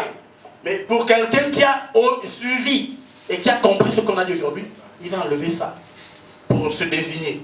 Parce que voilà, charbonné noir, ça veut dire le fleuve, ça ne veut pas dire ça. Ça a été tiré de notre langue, hein, noir, le mot noir. Donc ça ne veut pas dire ça dans notre langue, on ne peut pas dire autre chose. On ne va pas déformer notre propre langue. Kemet, avec le Newt, ça veut dire la charbonnée, au sens de la civilisation des personnes charbonnées. C'est la civilisation qu'ils ont bâtie depuis leur émergence jusqu'au moment où ils ont dit on est maintenant, c'est Camille. Kemet, ça veut aussi dire cette population. Donc c'est une identité aussi bien topographique que phénotypique. Ça désigne les personnes et l'endroit où ils vivent. Comme si vous dites l'Europe blanche, il n'y a pas un seul sol en Europe qui est blanc. C'est les populations. C'est exactement la même construction. Kham, noirci, en Wolof, c'est pareil. Khemou, c'est le fait d'avoir subi la chaleur, être noirci. Vous prenez la majorité de nos langues, vous faites le passif dans nos langues, la terminaison, la désinence plutôt du passif, c'est où. Pour dire j'aime, je dis Naron. Pour dire je suis aimé, je dis Niron. Il y a le où. Et enfin, Kem, avec le rôle de papyrus, ça veut dire parfait, complet, additionné, accompli. Alors, entre noir, sale, impur, et Kem, parfait, accompli, vous voulez être quoi? Vous voulez être quoi? Qu'est-ce qui vous donne une issue? Kem. Non, mais excuse-moi encore, j'ai une question. Parce que tu as une façon de parler, c'est comme si tu imposais un point de vue. Non, les remarques et les questions, ça va arriver. Je parle comme ça, sinon je risque de plus finir. Mais laisse-moi finir aussi, puisque tu me permets de dire. Une question. Non, s'il te plaît, tu es enseignant. J'ai une question. Tu es enseignant, mon frère, s'il te plaît. Laisse-le terminer. Je sais bien, je sais ça. Sinon, les questions après l'intervention. Non, j'ai une question pointilleuse. Non, faut la noter. Faut la noter la question. Faire à tout, mais laissez-moi finir. Avec mes imperfections, laissez finir. Ceux qui peuvent corriger, corrigent. C'est Ubuntu, on est là pour partager. Merci. Mais ne coupons pas. vas-y. Donc, vous avez les attestations de Kem, pour ne pas dire que c'est une invention. Ça, ce sont les attestations qui ont été, les photos qui ont été prises par un groupe de frères qui m'ont donné l'honneur de les enseigner la camitologie en Suisse. Ils sont partis en 2010 prendre des photos, comme fait le grand frère Lastoni, et ils ont ramené. Parce que avant ça, on avait des photos un peu éparpillées. C'est pourquoi ils ont signé là. C'est Caneter. Caneter, vous allez à Genève, hein, rue de Lausanne. Vous allez trouver donc voilà, ça répète tout le temps. Vous avez Kem partout. Voilà. Donc on ne peut pas nous dire ici que c'est une vue de l'esprit. Voilà. Et on passe. Donc la prolifération du vocable Kem dans les langues parlées actuelles sur le continent. Je vous ai demandé comment vous traduisez africain, Africa dans vos langues. Il n'y a pas. Bon, vous allez voir que Kem, vous avez dans vos langues des mots qui se réfèrent. Donc en mandingue, on a Kembo. Kembo dans ma langue veut dire ce qui est net. Kembo. Et on a même un quartier qui s'appelle comme ça, Libreville. En Peul, on dit Kembo. Donc Kembo et Kembo, on voit bien la parenté linguistique, elle est évidente. En Wolof, on a Kham. Il est là, il peut dire si je me trompe. Khamit, donc résidu charbonné. Tout est toujours lié à quoi? Charbon. Bien. En Kinyarona, Kiswahili, on a Ikarakara. Est-ce que je me trompe, mon grand frère? C'est bon. En Kikongo, je rajoute, ça donne Kala. Donc, voilà. En ici, on a Kala. On sait bien que le G et le K sont interchangeables. Donc le DI, le DI, Kala, c'est un préfixe de classe. Charbon de bois. En Douala, quelqu'un avait même dit ça déjà tout à l'heure. Ah bon, voilà. Enfant. Comment c'est pareil? Enfant. Je me calme. On dit Mala pareil. En évé, au Togo, on dit Aka. Et les Hébreux ont emprunté, puisqu'ils n'ont rien inventé, ils ont dit Cham ou Kam. Et en maçon, on dit Kalak. Voilà. Donc, Vous c'est calme. bon, enfin, tout le monde aura quelque chose à dire par rapport à ça. Est-ce que vous n'avez pas l'impression que ça nous rassemble un peu plus, nous tous, dans nos langues, qu'Africains ou Noirs, enfin, entre nous? Bon, enfin, hein? Chacun tire les conclusions qu'il veut. Bon, donc le mot mélanine vient du grec mélanos, qui veut dire foncé, sombre. Les anciens habitants de la vallée du Nil, eux, disaient pour dire les mêmes choses qu'Em, pour sombre et charbonnier. La plus ancienne appellation d'origine du continent est donc Kemet. C'est la plus ancienne trace des autochtones qui ont désigné le peuple et les habitants de tout l'espace habité par le peuple de ce type. Donc, moi, je me sens dans Kemet, il y a un horizon. Dans Africain, on a vu, il n'y a pas d'horizon. Dans Noir, je suis impur. Je laisse ça à qui veut. Pas moi. Les pharaons qui inaugurent le Moyen Empire, tous sans exception, présentent des traits typiques, physiques, kémites. Vous avez là le père de dreadlocks, hein? C'est pas le lion de la tribu de Juda, parce qu'en Palestine, je me demande bien comment il y a des lions en l'an 0, sauf si on les a emmenés. Mais dans les déserts, je ne vois pas un lion vivre. Je parle avec le contrôle des gens qui ont beaucoup tourné. Donc là, vous avez Amenamat, hein? Il est là avec la peau de panthère. Hein? Donc ce n'est pas des gens qui viennent de loin, qui viennent d'ailleurs. Ils ne peuvent pas avoir la peau de panthère. Hein? Vous avez Sénousret, hein? Ça c'est les pharaons de la deuxième dynastie. Et c'est dans un hymne à Sésostris III, c'est-à-dire Sénousret, que pour la première fois on voit mentionner le terme Kemet. Et qu'est-ce qui s'est passé à cette époque? On sort de la première période intermédiaire. Qu'est-ce qui s'est passé pendant les 300 ans? Les 300-400 ans qui ont marqué la première période intermédiaire. Hein? Donc il faut relire l'histoire avec un certain nombre d'éléments, un certain nombre de codes. Le vocable Kemet est attesté donc à partir du Moyen Empire et ça parle du déferlement des Indo-Européens à l'époque mycénienne, je précise, mycénienne. Un peu par là parce que c'est à partir de ce moment, c'est dans son hymne que c'est attesté qu'il y a Kemet. Kemet peut avoir existé bien avant, mais là où on a la trace, l'histoire c'est la sorte des traces. Là on a la trace la plus ancienne, c'est au deuxième Moyen Empire.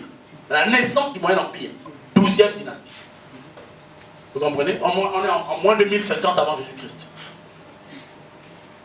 Bon, donc, retenez que Kem veut dire parfait. Être kémite, c'est être un être parfait. Être noir, c'est être maudit, sale, sombre. Être africain, c'est ne pas avoir de raison. Vous choisissez ce que vous voulez. Et voilà la classification de ces types humains à l'époque de Ramsès II, Ramsès III. Et là, c'est encore une photo de Caléter. C'est une photo parce qu'avant, on avait une image un peu floutée. C'était l'image de Chantadio qu'on reprenait. Ils sont partis, ils ont fait des photos. Ils m'ont envoyé les photos. Donc, ça tombe KV11. Vous avez là celui qu'on appelle Remetu. Hein, Remetu qui a donné Lomi, Romi, Mouloumi, c'est-à-dire l'époux, dans beaucoup de nos langues, l'homme. Et dans mon Voilà. C'est lui. Voilà l'Égyptien parfait. Pour les Égyptiens eux-mêmes, c'était ça, lui là. Voilà le leucoderme européen. Non, l'Indo, c'est l'asiatique. Non, ça c'est l'européen. Ça c'est l'européen. C'est-à-dire les Témérous là, qu'on a dit les Libyens qui sont devenus les Berbères. On dit Témérou. Vous savez pourquoi on dit Témérou? La racine c'est Témer, en milieu des terres. Ça veut dire quelque chose. Ce n'était pas classé par les couleurs, c'était les comportements sociaux. Hein? Bon, ça c'est Neresu. La racine c'est Neres. Hein? Donc, et lui, c'est Amou ou Namu. Ça dépend maintenant d'un certain nombre d'éléments dans la graphie. Ça veut dire, donc ici c'est les dispersés. Les dispersés. Ici c'est les comment on appelle? Namu c'est les coureurs du désert. Coureurs, enfin c'est nomades. Voilà. Ça c'est nomade, ça c'est dispersé. L'époque mycénienne, je dis, l'époque mycénienne, c'est l'époque de la guerre de Troie. Vous comprenez? Hein? Il y a eu une dispersion. C'est comme ça que ceux-là les appelaient.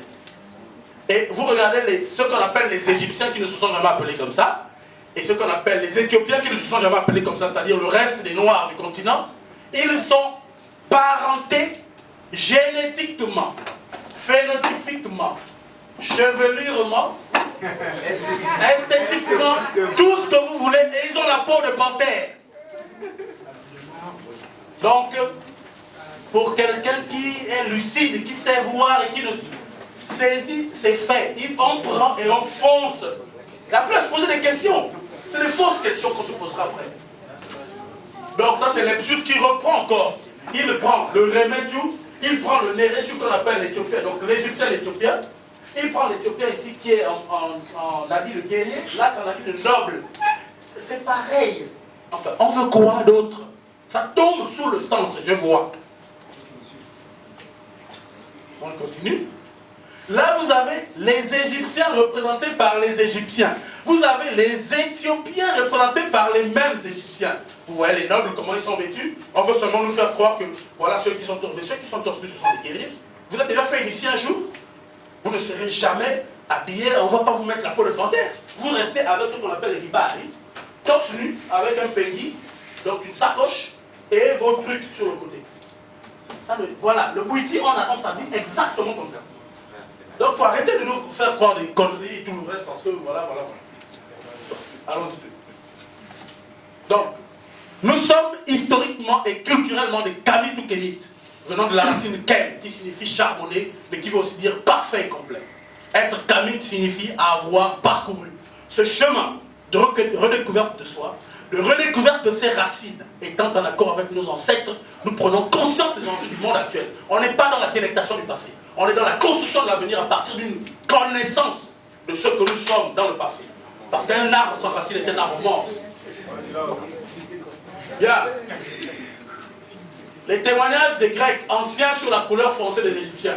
Hérodote, Diodore de Sicile, et celui qui va nous faire tous rire, c'est Xénophore de Colophon. Lui, on va rigoler avec lui. Bon, écoutez, on va passer en français. Il dit le troisième argument, la troisième raison pour laquelle il dit que les Égyptiens sont noirs, c'est que vient du fait que la chaleur rend les hommes noirs. Bon, Hérodote, il voit, il dit ces gens-là sont noirs. Il dit, pour lui, dans sa tête, c'est parce qu'il y a le soleil. Ouais, ils sont gris. Voilà.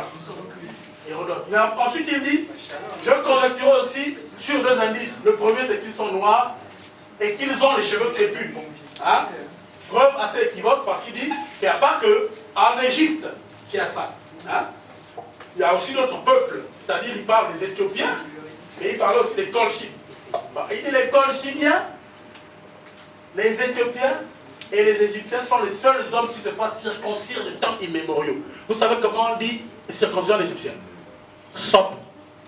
Et moi, dans ma langue, le prépuce, on dit moussop. Le prépuce. Cherchez le rite de la grande circoncision. Quand on dit moussopo ou moussoto, ça veut dire que tu n'es pas coupé. Hein? Bon. Donc tu n'es pas un homme. Ceci veut dire. Donc, ensuite, Diodore de Sicile, il dit, les Éthiopiens disent que, bon, on l'avait déjà dit, que les Égyptiens descendent d'une de leurs colonies.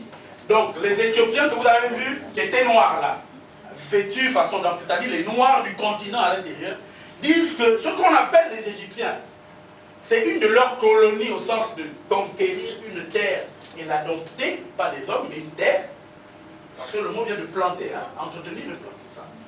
Donc, sont une de leurs entraînés, c'est-à-dire emmenés, qui fut conduite par Osiris. Et ils ajoutent que ce pays, au commencement, n'était qu'une mer. Au commencement du monde n'était qu'une mer, mais qui ensuite le Nil en charriant ses limons. C'est plutôt ses sont limons. De l'Éthiopie en a fait une partie du pays. Voilà. Donc ça veut dire qu'on... Tout à fait. Ce que vous voyez du delta, ce n'est pas ce qui était à l'époque égyptienne. C'est pourquoi Naramer, son premier travail, c'était un travail, comme on l'a dit, un travail de bien public, c'était faire les irrigations. Et entre l'Éthiopie et le Soudan a un cours qui est moins, c'est-à-dire qui est plus régulier. Alors qu'à Tamérique, il fallait forcément faire des irrigations pour emmener les eaux dans le pays. Vous comprenez? Et lorsqu'il a visité l'Égypte, Hérodote a dit que le delta est un don du Nil. Ce n'est pas l'Égypte qui en a dû, mais voilà, le delta, deltoi, est un don du Nil. Mais ça, c'est bien. On parle de Tébaïde. Oui. Au niveau de terre, c'est là que l'eau arrivait. Oui. Mais fils n'existait même pas. Était à Tchénitinis. Tout à fait. Ouais, tout à fait. Les premières capitales. Donc, au fur et à mesure que les choses avancent, eux aussi. Tout à fait. Donc, maintenant, celui qui va nous faire rire, c'est lui-là. Parce que il y a des nègres qui pensent qu'on peut faire la renaissance kamite avec des pensées et des religions exogènes. Il y a des nègres qui le pensent. Moi, je ne le pense plus depuis que je sais. Bon. Et puis, on n'a pas encore vu celui qui a fait la renaissance avec la religion de l'autre. Il va toujours être buté à quelque chose. Parce que le système de valeurs naît de ce qu'on appelle la croyance. On me donnera 5 minutes à la fin pour achever le truc. D'accord. Donc, voilà Xénophon de Colophon, qui est un poète et dramaturge grec. Il dit, les Éthiopiens voient les dieux. Quand il dit les Éthiopiens, il parle de tous les Kamites de l'Égypte. Il les voit noirs et Camus. Vous savez Camus c'est quoi? Camus c'est ce qui a donné le nez épaté. C'est ce qui a donné le nom de Cadmos, qui a emmené l'écriture en Grèce. Cadmos. C'est Cadmos le terme grec. Ça veut dire avoir le gros nez comme moi. Hein? On ne peut pas avoir le gros nez, emmener l'écriture là-bas et être blanc. C'est pas possible. Et noir. Les traces, qui sont les peuples indo-européens, les voient aux yeux clairs et les cheveux roux. Et il dit, comme fait. Voilà. Mais si les bœufs ou les lions avaient des mains, s'ils savaient dessiner et travailler comme les hommes, les bœufs feraient des dieux semblables aux bœufs, les chevaux des dieux semblables aux chevaux. Ils leur donneraient des corps tels qu'ils en ont eux-mêmes. Vous êtes Kamites, vos dieux c'est qui? Ils se ressemblent à qui? À vous? Jamais. Bon, voilà un type. Vous magnifiez le miracle grec, la philosophie grecque, et vous ne faites même pas, vous n'avez même pas la décence de réfléchir comme ils ont réfléchi. Ça veut dire qu'on fait de la singerie. Et la singerie ne va pas nous amener quelque part. Donc, en conclusion, moi aussi je suis dedans, hein, je ne m'exprime pas. Ensemble, nous, autochtones de ce continent, sommes des Kamites. L'histoire, la linguistique, la culture, la biologie génétique le démontrent assez largement. Je n'ai pas voulu montrer les cartes génétiques et les cartes des migrations génétiques. Ce n'est pas une reconstitution hypothétique, mais le fait que ce soit le terme le plus ancien, moins 2050, c'est la trace qu'on a avant Gégé le Magnifique, produit sur ce continent par des populations autochtones. Pour désigner le type humain auquel on appartient, mais aussi pour désigner tout l'espace continental. À l'époque, c'était la vallée du Nil. On peut faire un rapport avec les gisements humains, les analyses paléo-environnementales pour bien montrer que le gros des populations vivait sur la vallée du Nil. Et la vallée du Nil, c'est 6600 km. Donc c'est tout le continent à une certaine époque. Et il est donc justifié, il est donc normal qu'on prenne le plus ancien terme pour désigner les autochtones sans domination extérieure, avec un préjugé, ou que ça soit un préjugé ou une idée, que ça nous donne une issue dans l'avenir, c'est-à-dire la perfection, parce que nous devons tendre vers cette perfection. Le reste sont des catégories inventées par l'Occident pour nous enfermer, et nous-mêmes nous reproduisons ça. Donc, de plus, la catégorie identitaire kamite est en plus d'être endogène, c'est une catégorie auto-référentielle. C'est nous qui décidons. Ce n'est pas quelqu'un qui décide pour nous.